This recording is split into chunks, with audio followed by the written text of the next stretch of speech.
अस्सलाम वालेकुम दोस्तों, एक बार फिर से स्वागत है आप सबका हमारे किरात इस्लामिक यूट्यूब चैनल पे। तो कैसे हैं आप सब? इंशाल्लाह आप लोग बहुत खैरियत से होंगे और मैं भी बहुत बढ़िया हूँ। तो ठंडी के दिन आ गए हैं, ठंडी बढ़ गई है, तो इसलिए आप लोग ज़्यादा से ज़्यादा घर में रहिए, बाहर मत निकलिए और इसी तरह हमारी प्यारी प्यारी कहानियाँ सुनते रहिए। तो आज की कहानी है ठंड की एक सख्त रात और एक गरीब मुसलमान की इरास यानी कुर्बानी की। यह कहानी हमें सिखाती है कि असल इंसानियत और इस्लाम का पैगाम क्या है। तो कहानी सुनने से पहले हमारी एक छोटी सी रिक्वेस्ट है कि प्लीज़ आप कहानी को पूरा सुनिएगा। पसंद आए तो वीडियो को लाइक करना, चैनल पे नए हो तो चैनल को भी सब्सक्राइब कर लेना और बेल आइकन को भी प्रेस कर देना ताकि हमारी आगे की कहानी आप तक पहुंच सके। सर्दियों का मौसम अपने पूरे उरूज पर था।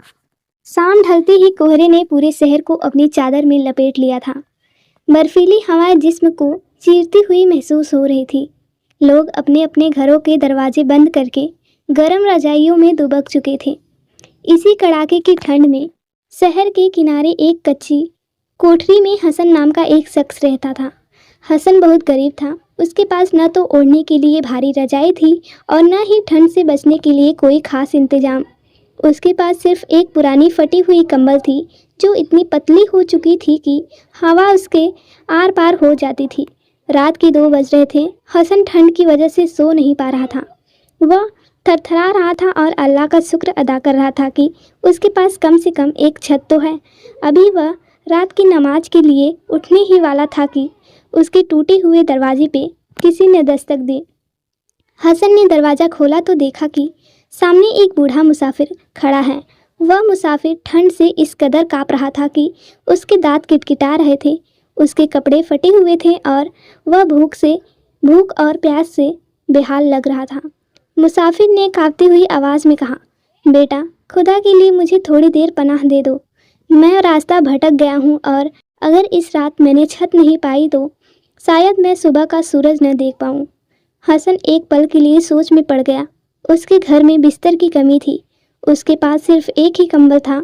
अगर वह मुसाफिर को अंदर बुलाता तो वह खुद क्या उड़ता।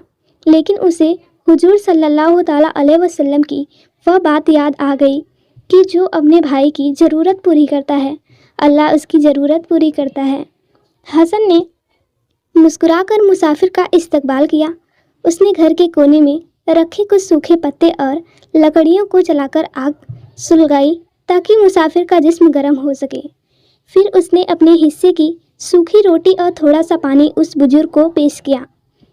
जब सोने का वक्त आया तो हसन ने अपनी वह इकलौती पुरानी कंबल उस मुसाफिर को दे दी। मुसाफिर ने हिचकिचाते हुए कहा, बेटा, अगर यह मैं ले लूं तो तुम क्या ओढ़ोगे? रात बहुत सर्द है। हसन ने निहायत अदब से जवाब दिया, बाबा, आप बेफिक्र होकर सोएं। मैं अल्लाह का गुनहगार बंदा हूँ। आज की रात मैं अल्लाह की इबादत में गुजारूंगा। सजदे और जिक्र की गर्मी मेरे लिए काफ़ी है। पूरी रात हसन एक कोने में बैठकर नमाज पढ़ता रहा और अल्लाह का जिक्र करता रहा। बाहर बर्फबारी जैसी ठंडी थी, लेकिन हसन के दिल में एक अजीब सी रूहानी गर्मी और सुकून था। उसे इस बात की खुशी थी कि उसने अल्लाह के एक बंदे की जान बचाई है और उसे सुकून पहुंचाया। सुबह की अजान के वक्त जब मुसाफिर की आँख खुली तो उसने देखा कि हसन मुसल्ले पर बैठा हुआ दुआ मांग रहा है। मुसाफिर ने हसन के लिए दिल से दुआ की, ऐ अल्लाह, इस नौजवान ने अपनी ज़रूरत पर मेरी ज़रूरत को तरजीह दी है। इसके घर को अपनी रहमतों से भर दे और इसे जन्नत में आला मुकाम दे।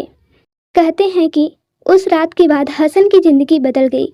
उसे एक अच्छी नौकरी मिल गई और उसके घर की तंगी खत्म हो गई। अल्लाह ने उसकी और उस एक रात की कुर्बानी को कबूल फरमा लिया। इस कहानी से हमें ये सीख मिलती है कि इस्लाम हमें सिखाता है कि सखावत सिर्फ अमीर होने पर नहीं बल्कि तंगी में भी दूसरों की मदद करने का नाम है। मुश्किल वक्त में भी अल्लाह का शुक्र अदा करना चाहिए। इंसान को बिस्तर या कपड़ों की कमी उतनी नहीं खलती जितना अपनों के लिए प्यार और हमदर्दी की कमी खलती है। तो आपको ये स्टोरी पसंद आई हो तो प्लीज़ वीडियो को लाइक कर देना। तब तक के लिए अस्सलाम वालेकुम।